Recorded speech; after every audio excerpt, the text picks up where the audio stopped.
As the world watches in awe at the bravery of the Ukrainian people in the face of continued Russian aggression, sadly many have begun to ask, how far will Russia go? As Russia continues to wage its illegal invasion of Ukraine, already using devastating thermobaric weapons, the United States has warned that Russia could begin to use chemical weapons to ramp up their campaign. Joining me now, we'll get all the news from around the world, and our international panel is Sky News host and former Senator Cory Bernardi, and the Daily Telegraph's political editor, James Morrow. Gentlemen, welcome. James, I'll start with you if I can.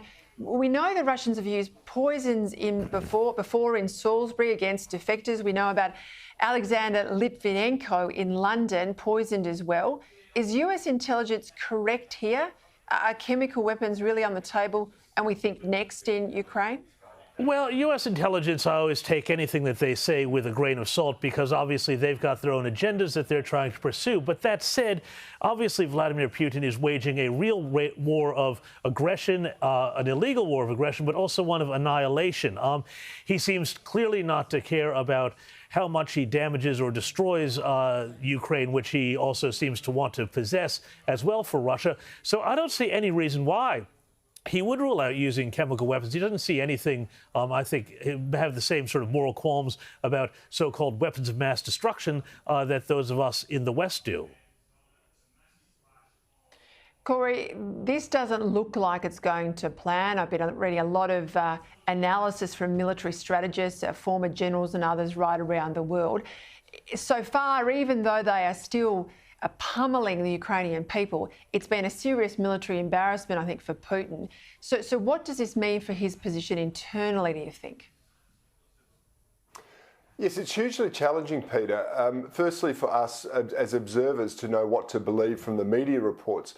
Constantly we receive one side of the reporting, and it proves not to be true. And I'm presuming the pro-Russian side of that is also equally as discombobulated from the truth.